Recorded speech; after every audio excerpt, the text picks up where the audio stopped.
बिहार के शिक्षा मंत्री डॉक्टर सुनील कुमार ने बिहार की शिक्षा उत्थान के लिए की शिक्षा की बातें। शिक्षा उत्थान के क्रम में शिक्षकों के लिए कई प्रकार की बातें की।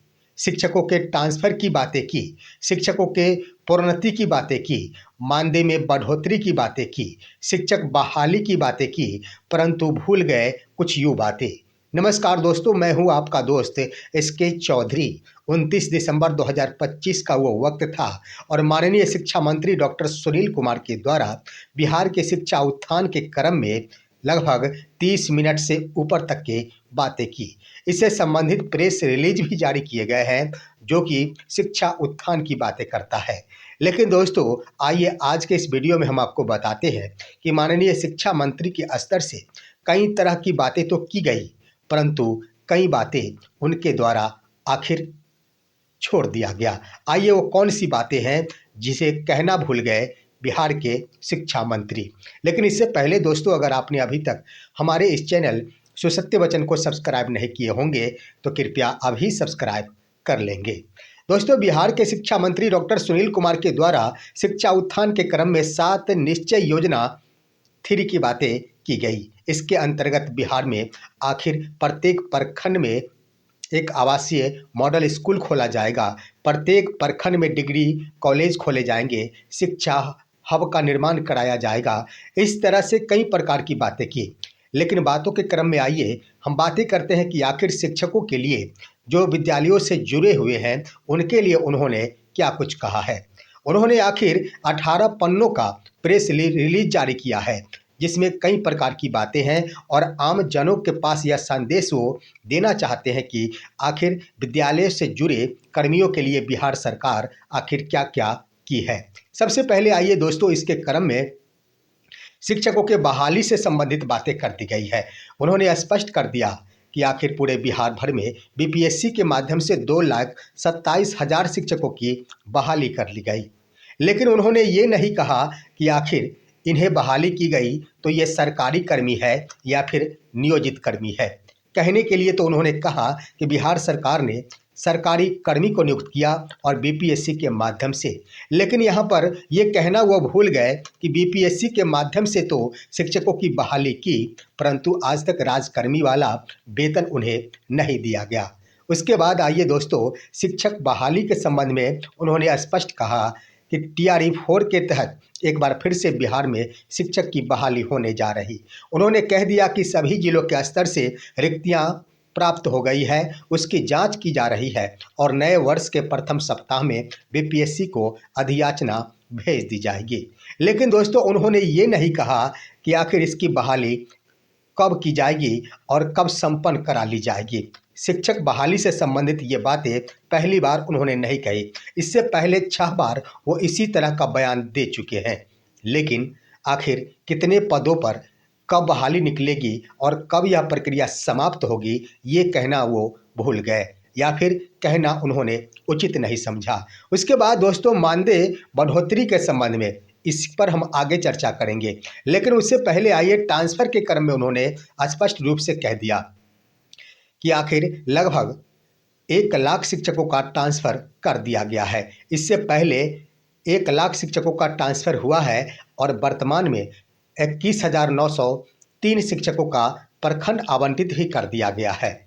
लेकिन दोस्तों, यहाँ पर शिक्षा मंत्री के द्वारा ये नहीं कहा गया कि इससे पहले जो ट्रांसफ़र किया गया वह वर्तमान जब नीतीश कुमार के कार्यकाल यानी मुख्यमंत्री जब शिक्षकों के स्थानांतरण को अपने हाथों में लिए उसके बाद का वह 1 लाख का ट्रांसफ़र नहीं है, उससे पहले का वो ट्रांसफ़र है जो कि एस सिद्धार्थ के द्वारा किया गया। उसके बाद दोस्तों, यहाँ पर उन्होंने कह दिया कि 21,903 शिक्षकों का प्रखंड आवंटित कर दिया गया है। लेकिन उन्होंने ये नहीं कहा कि आखिर विद्यालय कब आवंटित किए जाएंगे, शिक्षकों को आखिर कब अपना ट्रांसफ़र यानी जो उन्हें विद्यालय अलॉट किया गया है उसमें योगदान करना होगा। ये बातें कहना वो भूल गए। अब आइए दोस्तों, राजकर्मी के बारे में उन्होंने नियोजित शिक्षकों के बारे में कह दी कि जो भी नियोजित शिक्षक थे उन्हें मामूली सी परीक्षा देकर राजकर्मी बना दिया गया। उन्होंने स्पष्ट कहा कि 2,66,000 शिक्षकों को आखिर राजकर्मी यानी सरकारी शिक्षक का दर्जा दे दिया। लेकिन आखिर उन्होंने ये नहीं कहा कि उन्हें सरकारी शिक्षक का तो दर्जा दे दिया, लेकिन आज तक उन्हें सरकारी वेतन नहीं दिया। चाहे सरकारी शिक्षक बीपीएससी से बहाल ही शिक्षक क्यों न हो या फिर विशिष्ट शिक्षक ही क्यों न हो, इन दोनों ही कोटि के शिक्षकों को राजकर्मी का वेतन नहीं मिल रहा। इनका जो वेतन मिल रहा है वह एक नया स्लैब है, जो कि किसी भी पूरे बिहार भर ही नहीं, पूरे देश भर के किसी भी कर्मी को यह स्लैब दे नहीं होता। और कहने के लिए बड़े बड़े पन्नों पर कहते और मीडिया के सामने कहा जाता है कि मैंने सरकारी शिक्षक बना दिया। अब आइए दोस्तों, हम बातें करते हैं। उन्होंने कहा कि मैंने मानदेय भी बढ़ाया, यानी बिहार सरकार की ओर से दावा करते हुए उनके स्तर से कह दिया गया कि मानदेय के में भी बढ़ोतरी की गई है। उन्होंने उदाहरण देते हुए कहा कि जितने भी शिक्षा सेवक या फिर तालीमी मरकज है उनका वेतन 11,000 से बढ़ाकर 22,000 कर दिया गया। जितने भी रसोइया है उनका वेतन 1650 से बढ़ाकर 3300 रुपये कर दिए गए। उन्होंने कहा कि स्वास्थ्य शिक्षा अनुदेशक जिनका वेतन 8,000 था उनका मानदेय 16,000 कर दिया गया। उन्होंने कहा कि रात्रि प्रहरी जिनका मानदेय 5,000 था उनका वेतन 10,000 कर दिया गया। लेकिन शिक्षा मंत्री ये कहना भूल गए कि आज तक इस वर्ष में, चुनावी वर्ष में, शिक्षकों का वेतन 1 पैसा भी नहीं बढ़ाया गया। शिक्षकों के बेसिक पे में 1 पैसे की भी बढ़ोतरी नहीं की गई।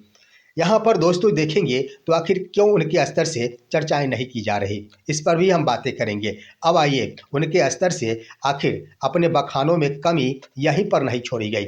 माननीय शिक्षा मंत्री आखिर शिक्षकों से जुड़े मुद्दे को आगे बढ़ाते हुए बड़ी बातें उन्होंने की कि शिक्षकों के साथ जो भी समस्याएं हैं उनका समाधान किया जा रहा है और शिक्षकों के लिए हर अवसर प्रदान किया जा रहा है, उनके प्रोन्नति का ख्याल रखा जा रहा। यहाँ पर उन्होंने कह दिया कि जितने भी शिक्षक जो खास तौर पर नियोजित शिक्षक या फिर विद्यालय अध्यापक, जिसके क्रम में स्पष्ट किया गया है कि विशिष्ट शिक्षक या फिर विद्यालय अध्यापक के लिए प्रोन्नति हेतु जो प्रशिक्षित सेवा है उनकी गणना की जा सकेगी, ऐसा प्रावधान बिहार सरकार के स्तर से कर दिया गया। लेकिन उन्होंने ये कहना भूल गए कि यह प्रोन्नति आखिर कब दी जा सकेगी, इन्हें प्रोन्नति का लाभ आखिर कब से मिलेगा। माननीय शिक्षा मंत्री इन बातों को कहना भूल गए। अब आइए, प्रोन्नति की अवसर प्रदान किया गया, लेकिन वो कहना भूल गए कि पूरे बिहार भर के नियोजित शिक्षक या फिर विशिष्ट शिक्षक जो 22 वर्षों से आखिर सेवा में है और आज तक उन्हें प्रोन्नति का मुख देखने को नहीं मिला। माननीय शिक्षा मंत्री आखिर क्यों इन बातों को भूल गए। अब आइए हम बातें करते हैं। उनके स्तर से और भी बातें की गई। उन्होंने कह दिया कि 4206 एक पत्र जारी कर दिया गया है जो कि करंट में जारी किया गया है और शिक्षकों के कनीय एवं वरीयता से संबंधित है। लेकिन सवाल है कि यहाँ पर वरीय और कनीय तो बना दिया गया, लेकिन इसका लाभ आखिर क्या दिया जाएगा, इससे शिक्षक को क्या लाभ होंगे। साथ ही साथ ये कहना वो भूल गए कि इन्हें वरीय कनीय तो बना दिया गया, लेकिन वरीयता के आधार पर शिक्षकों को ट्रांसफ़र नहीं किया जा रहा। उसके बाद ये कहना वो भूल गए कि वरीयता के आधार पर आखिर प्रोन्नति नहीं दी जा रही। आखिर ये क्यों भूला जा रहा। उन्होंने और भी बातें की।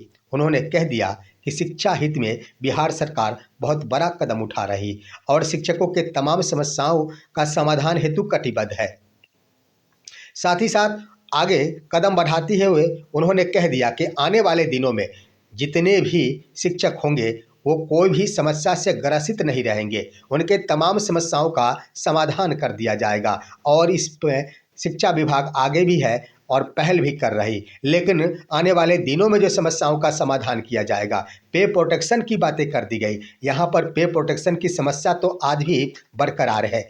अब जरा देख लीजिए कि नवंबर महीने का ही आखिर घोषणा किया गया था कि शिक्षकों को पे प्रोटेक्शन का लाभ मिल जाएगा और बढ़ा हुआ वेतन मिल जाएगा, लेकिन वास्तविकता ये है कि आज भी ढेर सारे शिक्षक हैं जो कि पे प्रोटेक्शन का लाभ नहीं पाए हैं, उनका वेतन का भुगतान नहीं हुआ है। तो आखिर माननीय शिक्षा मंत्री ये क्यों नहीं बोलते कि हमारी ओर से तो ये घोषणा कर दी जाती, लेकिन जिला स्तर पर आखिर पदाधिकारियों के द्वारा इस पर खेल कर दिया जाता है। दोस्तों, यहाँ पर देखा जाए तो माननीय शिक्षा मंत्री के स्तर से यही कहा गया कि शिक्षक और शिक्षा के प्रति बिहार सरकार बिल्कुल कटिबद्ध है और आम जनता के बीच सरकार के द्वारा उठाए गए शिक्षा के क्षेत्र में कदमों से रूबरू कराने के लिए यह प्रेस कॉन्फ्रेंस जारी किया गया था, ताकि आम जनता या जान सके कि बिहार सरकार ने आखिर क्या कुछ किया है। लेकिन धरातल पर देखा जाए तो आज भी ढेर सारे शिक्षक समस्या से ग्रसित है। यहाँ पर समस्या कोई भी नहीं रहेगा, हर एक पहलुओं पर निदानात्मक विचार किया जाएगा। लेकिन जरा देख लिया जाए कि 58% का वो मामला आज भी लंबित है। शिक्षकों को अभी तक 58% महंगाई भत्ते के साथ वेतन का भुगतान नहीं हुआ। आखिर इसका निदान कब होगा? यह मामला आज का नहीं, लगभग 1.5 वर्षों से जुड़ा हुआ है। उसके बाद देख लिया जाए एरियर का भुगतान। ढेर सारे जिलों में यहाँ पर कह दिया गया कि पे प्रोटेक्शन का लाभ दे दिया गया, वेतन संरक्षण का लाभ दे दिया गया। लेकिन सवाल बनता है कि आखिर क्यों कहना भूल गए माननीय शिक्षा मंत्री कि वेतन संरक्षण के लाभ देने के क्रम में मैंने 12 माह बिता दिया। आखिर क्यों भूल गए शिक्षा मंत्री कि मैं जहां पर वेतन बढ़ाने की बातें कर रहा हूं, वहीं पर 10-10 महीनों तक शिक्षकों ने जितने वेतन उन्हें प्राप्त हो रहे थे उससे कम वेतन उठाया है। ये तमाम बातें आखिर शिक्षा मंत्री क्यों भूल जाना चाहते हैं या फिर जानबूझकर भूल जाते हैं? इसका मुख्य कारण ये है कि सिर्फ व सिर्फ बिहार सरकार के शिक्षा मंत्री आम जनता के बीच अपनी खूबियां बटोरना चाहती और सिर्फ व सिर्फ आम जनता के बीच सुर्खियों में बने रहने की कोशिश करते। वास्तविकता ये है कि शिक्षक आज भी समस्याओं से ग्रसित है और शिक्षकों का जो मूलभूत अधिकार है उससे आज भी शिक्षक वंचित है। देखना है कि आखिर माननीय शिक्षा मंत्री की वो बात कहाँ तक सार्थक साबित होती और शिक्षकों के हित में कहाँ तक फायदेमंद होगा। इस पर आप क्या कहेंगे? अपनी राय कमेंट के माध्यम से दीजिए। हमारे इस वीडियो को ज़्यादा से ज़्यादा लाइक और शेयर कीजिए और अब दीजिए अपने दोस्त को इजाज़त। हम फिर मिलेंगे आपसे अगले वीडियो में। तब तक के लिए नमस्कार।